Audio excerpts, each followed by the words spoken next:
Hey there and welcome back to the channel. Today I'm filming in my PJs, I don't know if you can see that, but that is because this song is all about a lazy Saturday morning, right? Just chilling in bed, sunbeams coming through the window. That's the feeling I was going for. I'm excited to jump into it with you. And before we dive in, I never mentioned this, I feel like I should actually put it in a video. I do have a free EP that you can grab below, and I always try to include some like unreleased songs or B-sides, like something you can't just hear anywhere else. So if you're interested in that, just check out the link below. All right, so Saturday, what I love about this song is how simple it is. Most of it is just 4 chords. You have, it's in the key of D flat. So you have the 1 chord, which is D flat, then D flat major 7, just a little bit of jazzy flavor. Then we go to the 4 chord, which would be G flat. And then this one's interesting. This goes out of key a little bit. G flat minor.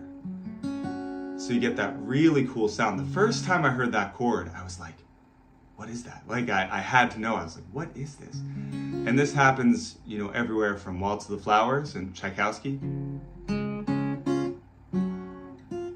Right? It happens in Green Day, wake me up when September ends. So this chord is awesome and well used, and it's just a great chord. So I started writing this song and the whole thing just came together.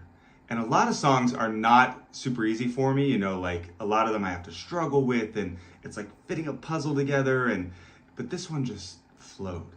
It was so simple, and the whole time I was like, can I just do this? Like, can it just be easy? Can it just be simple? Especially on, what is it?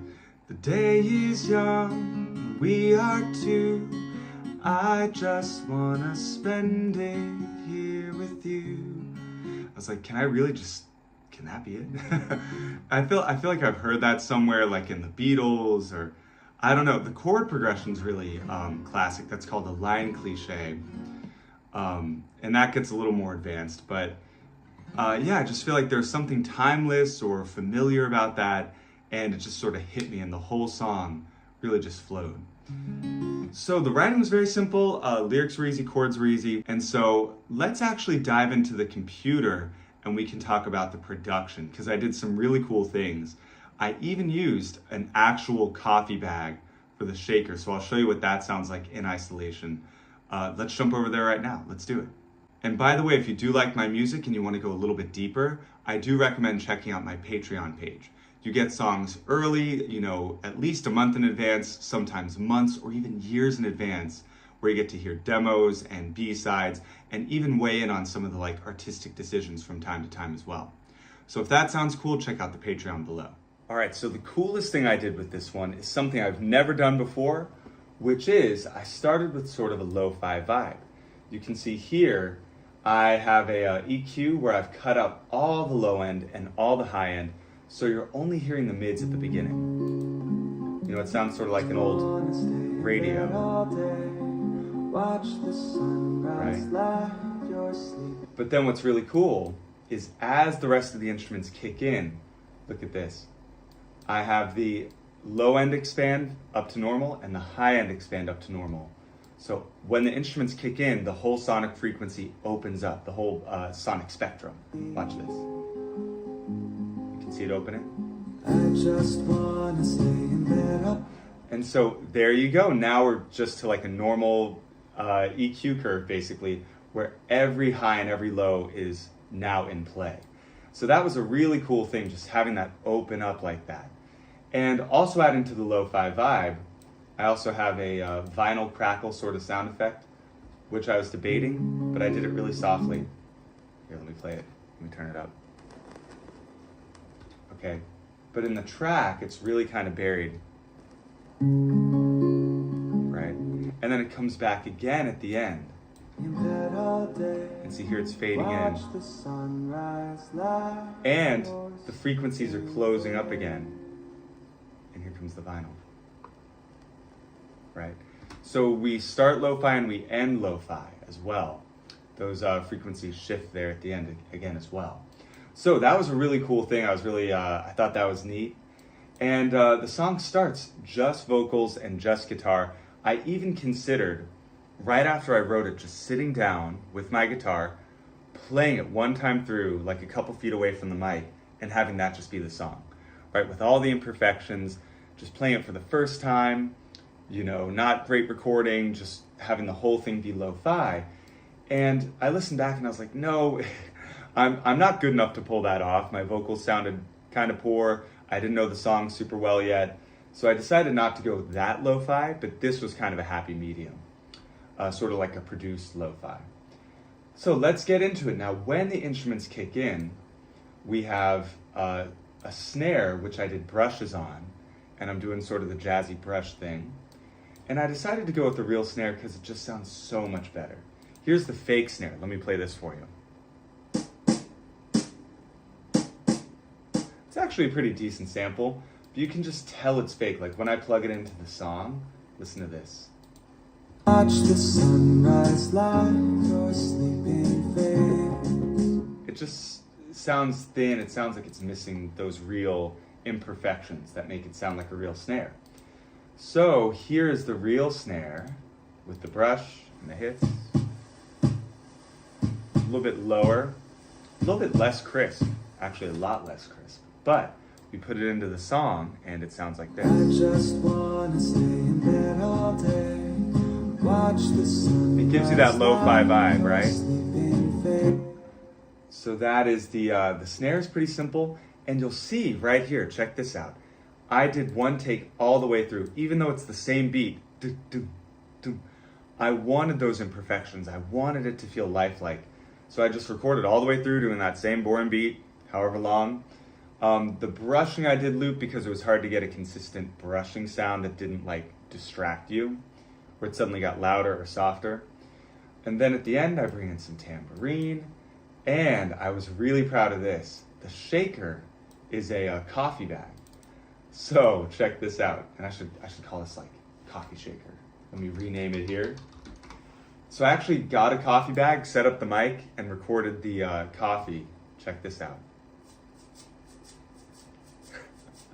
So good. I mean, it sounds like a shaker. That's all you need. So let's plug that in. Right? Now, what really brings this song to life, well, there's real bass, so there's that too, which is just standard, just doing some whole notes. But what I think really brings this song to life is the piano. I got a really like realistic, a little bit lo-fi kind of piano sound where, you know, it's not like the most pristine grand piano, it's more of like an upright sound. So listen to it by itself, and then I'll show you how it brings the song together. Okay? So to me, that sounds really realistic. This is Keyscape. They did a great job with these. And so when I play the song without it, it sounds so much less full. Listen to this. I just wanna stay in bed all day. It's good, but it's missing some depth. So listen, here comes the piano. There we go. Let me mute it again. You immediately miss it. Bring it back in.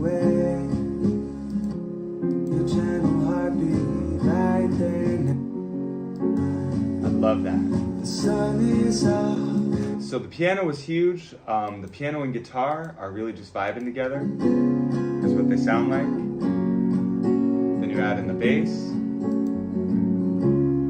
And then you add in the drums. And then here comes the coffee bag shaker right up here. 3, 4. And you got a song. It's maybe the simplest song I've ever done. But that is it. Vocals, pretty straightforward. I had to fight the urge to double track it because I love double tracking. I'm not always confident in the sound of just my voice by itself, but I did most of it just single tracked, one vocal take that I comped together from all the other vocal takes. And then right there at the end, I do a little bit of double tracking for the bridge. And this wasn't to hide my voice, it was to add interest. Because the whole song, it's been one track, and then here at the bridge, I wanted to make it sound more interesting. So. Windows open wide. now we have two vocal tracks playing there. Watch the clouds go drift. Okay, and then the frequencies close off again right here. Now they're going down. We're back into lo-fi. And that's the song. It's super simple, but I think it really does what it's supposed to do. And one last thing I'll say is this just goes to show the power of getting good recordings. None of that works, just doing a song with like 4 elements in it. It doesn't work if the elements are not amazingly recorded, arranged, right? It's got to be the right part. It's got to be a good recording. The tone has to be nice. The less elements you have, the better those elements have to be. So I made sure the guitar was very pristine, had a nice full tone. I made sure the bass was dialed in just right. I made sure, again, the piano sound was the way I wanted it. And when you put it all together, you get a really strong sound. But if I had used, again, the fake drums, if I didn't care about the EQ of the bass, it wouldn't have come together as nicely as it did. All right, so before we wrap up for the day, I also want to let you know that I'm available right now. This might not always be the case, but I'm going to offer my services working on other people's tracks. So if you want me to produce, if you're a songwriter and you want me to add all the instruments, I'd be happy to do that. If you want me to mix or master, produce, whatever you want, I'm now offering those services. So feel free to book a call with me or email me by clicking below. I'm going to try to put some links down there so you can work with me directly if you want to do that. All right, so thank you so much for watching this video. I had a blast with this song. I think it comes across. And honestly, I don't even care if this one does well or poorly. I just had a blast making it. So that in of itself is a win in my book. All right, see you in the next video.